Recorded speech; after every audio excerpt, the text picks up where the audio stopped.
News 7 Tamil செய்தி எதிரொலியாக 3 பனை தொழிலாளர்களை இழந்த குடும்பத்திற்கு ஜோதி அறக்கட்டளை மற்றும் பல தன்னார்வலர்கள் தாமாக முன்வந்து உதவி செய்து வருகின்றனர். பாதிக்கப்பட்ட குடும்பங்களின் கோரிக்கைகள் நிறைவேற்றப்பட்டதா என்பது குறித்து விவரிக்கிறது இந்த செய்தி தொகுப்பு. சேலம் மாவட்டம் எடப்பாடி வட்டம் ஆவடத்தூர் கிராமம் தருமகிணத்துக்காடு பகுதியைச் சேர்ந்த ஒரே குடும்பத்தைச் சேர்ந்த 3 பனை தொழிலாளர்கள் மரணம் அடைந்து அவர்களது மனைவி மற்றும் குழந்தைகள் ஆதரவின்றி நடுக்காட்டில் குடிசையில் வசித்து வரும் பரிதாபத்தை திரு செல்வராமலிங்கம் என்பவர் வெளி உலகிற்கு தெரியப்படுத்தினார். குடும்ப தலைவர்கள் 3 பேருமே இறந்ததுனால இப்ப இவங்க ஒரு பெரிய பொருளாதார சிக்கல்லையும் என்ன பண்றதுன்னு தெரியாம இருக்கிறாங்க. உடனடியாக நியூஸ் 7 தமிழ் களத்தில் இறங்கியது. பாதிக்கப்பட்ட நபர்களை பேட்டி கண்டும் அவர்களது வங்கி கணக்கு விவரங்களை பெற்றும் விரிவான செய்தியாக வெளியிட்டு அரசு தரப்பில் இறந்த பனை தொழிலாளர்களுக்கு பனை தொழிலாளர் நல வாரியத்தில் இருந்து வழங்க வேண்டிய தொகையை உடனடியாக வழங்கவும், கணவரை இழந்து தவிக்கும் அந்த பெண்களுக்கு முதியோர் உதவித்தொகை மற்றும் விதவைகள் உதவித்தொகை வழங்கவும், அரசு சார்பில் ஒரு இலவச வீடு அல்லது வீட்டுமனை பட்டா வழங்கவும் மற்றும் நல் உள்ளம் கொண்டோர் நேரடியாக அவர்களுக்கு உதவுவதற்காகவும் அவர்களது பெயர் மற்றும் வங்கி கணக்கு விவரங்களோடு விரிவான செய்தியை வெளியிட்டிருந்தோம். எங்களுக்கு வீடு உடனடியே நீங்க கட்டி கொடுக்கணும். எங்க வீடு வசதி இருந்தால் மட்டும் போதும். பிள்ளைங்க படிப்பு வசதிக்கும் கொஞ்சம் ஹெல்ப் பண்ணுங்க. யாருமே இல்லை, நாங்கள் எல்லாம் அநியாயமாக இருக்கிறோம். எங்கள் வீட்டுக்காரரும் மறந்தா ஏறும், எங்கள் பையனும் மறந்தா ஏறும், எங்கள் மருமகனும் மறந்தா ஏறிச்சு. இப்போ எங்களுக்கு சொந்தமாக ஒரு வீடு வேணும், பட்டா பண்ணி கொடுக்கணும். ஆனால் அரசு சார்பில் மேற்கண்ட எந்த கோரிக்கையும் நிறைவேற்றப்படவில்லை. அரசு அலுவலர்களும் அந்த பாதிக்கப்பட்ட குடும்பத்தை தொடர்பு கொள்ளவும் இல்லை. நியூஸ் 7 தமிழ் தொலைக்காட்சி செய்தியை பார்த்து சில நல்ல உள்ளங்கள் நேரடியாக அந்த வங்கி கணக்கிற்கு கொஞ்சம் பணம் அனுப்பியுள்ளார்கள். சிலர் நேரடியாகவும் சென்று உதவி செய்துள்ளார்கள். நான் எப்பொழுதும் நியூஸ் 7 செய்தி சேனல் தான் பார்ப்போம், நானும் என் மனைவி சேர்ந்து. அப்படி பார்க்கும்போது ஒரு 3 பனையேறி தொழிலாளர்கள் இறந்து போன ஒரு நிகழ்ச்சியை நாங்கள் டிவியில் பார்த்தோம். பார்க்கும்போது எங்களுக்கு ரொம்ப மனசு கஷ்டமாயிடுச்சு. ஏன்னா சின்ன வயசு பொண்ணும் ஒரு பையனும் அவங்களுக்கு இருக்காங்க. 3 பேரும் வாழறதுக்கு ஒரு வீடு கூட இல்லாத ஒரு ஓலை குடிசையில் ஒரு தோட்டத்தினுடைய முதலாளி கொடுத்து அவங்க இருக்கிறாங்க. அதை பார்க்கும்போது எனக்கு ரொம்ப மனசு சங்கடமாகி போச்சு. நம்ம செய்தி சேனல்லையும் அவங்களுக்கு ஏதாவது உதவி பண்ணுங்க அப்படின்ற ஒரு நிகழ்ச்சியை அக்கௌண்ட் நம்பரோடு போட்டு எங்களுக்கு காமிச்சாங்க. அதை பார்த்து என் மனைவி உடனே சொன்னாங்க, ஏதாவது நம்மளால் முடிஞ்ச உதவி அவங்களுக்கு செய்வோம் அப்படின்னு சொன்னாங்க. அதனால் நான் ஒரு சிறு தொகையை நான் பேங்க்குக்கு அனுப்பி வச்சேன். இதை போல் பார்க்கக்கூடிய அனைத்து மக்களும் மனசு கஷ்டப்படுறவங்களை ஏழ்மையாக இருக்கிறவங்களுக்கு உதவி செய்யணுன்ற எண்ணம் அவங்களால முடிஞ்ச தொகையை அனுப்பி இந்த நியூஸ் 7 தொலைக்காட்சிக்கும் தெரிவித்தா நல்லாயிருக்கும். பாதிக்கப்பட்ட மக்களுக்கு உதவி செய்வதில் எப்போதும் முன்னணியில் இருக்கும் ஜோதி அறக்கட்டளையிடம் இந்த செய்தி நியூஸ் 7 தமிழ் அன்பு பாலம் மூலம் கொண்டு செல்லப்பட்டது. உடனடியாக ஜோதி அறக்கட்டளை செயலில் இறங்கியது. சுமார் 190 கிலோமீட்டர் தள்ளியிருந்தாலும் கூட பாதிக்கப்பட்ட குடும்பத்திற்கு நாங்கள் துணை நிற்கிறோம் என்ற மன தைரியத்தை கொடுக்க வேண்டும். எனவே நாங்களே நேரடியாக வருகிறோம் என உறவினர் வீட்டிற்கு சீர்கொண்டு செல்வது போல் அந்த குடும்பத்தில் உள்ள அனைவருக்கும் புத்தாடைகள், சுமார் 1 மாதத்திற்கு தேவையான காய்கறிகள், மளிகை சாமான்கள் உள்ளிட்ட அனைத்தையும் கொண்டு வந்து விட்டார்கள்.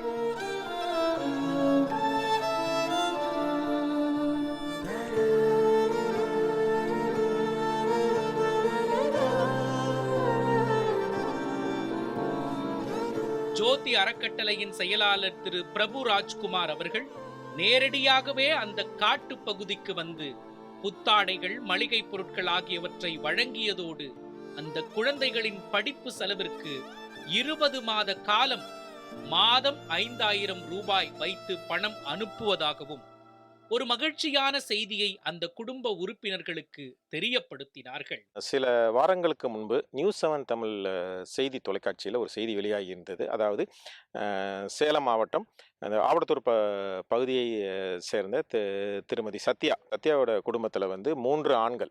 அவங்க வந்து பனைமரம் ஏறும்போது தவறி விழுந்து இறந்து போய் அந்த குடும்பத்தில் வந்து ஆண்களோட ஆதரவே இல்லாமல் இவங்க வந்து ஒரு பெண்கள் மட்டுமே இருக்கக்கூடிய இந்த குடும்பத்தோட அவல நிலையை பற்றி செய்தி வெளியாகி இருந்துச்சு.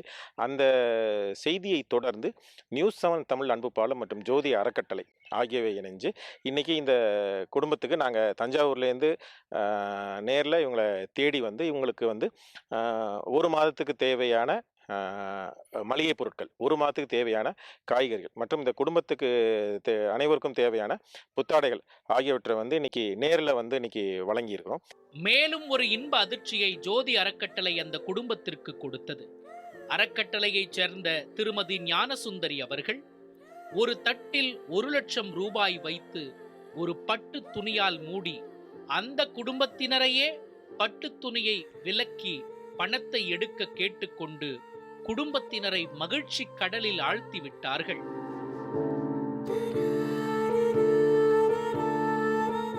ஜோதி அறக்கட்டளை தமிழ்நாடு முழுவதும் நியூஸ்7 தமிழ் அன்பு பாலத்தோடு இணைந்து இம்மாதிரி ஏராளமான நற்பணிகளை செய்துள்ளது. ஜோதி அறக்கட்டளைக்கு நியூஸ்7 தமிழ் அன்பு பாலத்தின் நன்றியை உரித்தாக்குகிறோம். பனை தொழிலாளர் நலவாரியம் என ஒரு அமைப்பு உண்டு. மரணமடையும் தொழிலாளர்களின் குடும்பங்களுக்கு அங்கிருந்து உதவித்தொகை வழங்கப்படும். தமிழ்நாடு பனை பொருள் வளர்ச்சி வாரியம் என கதர் கிராம தொழில் வாரியத்தின் கீழ் ஒரு அமைப்பு உண்டு. மாண்புமிகு தமிழ்நாடு வனம் மற்றும் கதர்துறை அமைச்சர் அதன் தலைவராகவும் மற்றும் 5 அலுவலர்களும் அதில் உறுப்பினர்களாக உண்டு. ஆனால் 3 பனை தொழிலாளர்கள் மரணமடைந்து 4 வருட காலமாகியும் இவர்களுக்கு எந்த உதவித்தொகையும் வழங்கப்படவில்லை. இந்த ஏழ்மையான குடும்ப சூழ்நிலையை கருத்தில் கொண்டு இந்த 3 பெண்களில் தகுதி உள்ள ஏதாவது ஒரு பெண்ணிற்கு சத்துணவு ஆயா வேலையோ அல்லது கிராம உதவியாளர் வேலையோ வழங்குவதற்கு அரசு அதிகாரிகள் எந்த நடவடிக்கையும் எடுக்கவில்லை. மாவட்டம்தோறும் நிலமற்ற ஏழை மக்களுக்கு இலவச வீட்டுமனை பட்டா வழங்கப்படுகிறது. சிலருக்கு இலவசமாக பசுமை வீடுகள் திட்டத்தில் வீடும் கட்டிக் கொடுக்கப்படுகிறது. ஆனால் 4 வருட காலமாக அவ்வாறு எதனையும் இந்த குடும்பத்திற்கு அரசு வழங்கவில்லை. பிற்படுத்தப்பட்ட சமூகத்தைச் சேர்ந்த பெற்றோரை இழந்த அந்த குழந்தைகள் கல்வி பயில அரசு மாணவர் விடுதியில் தங்கி பயில்வதற்கு அரசு எந்த நடவடிக்கையும் எடுக்கவில்லை.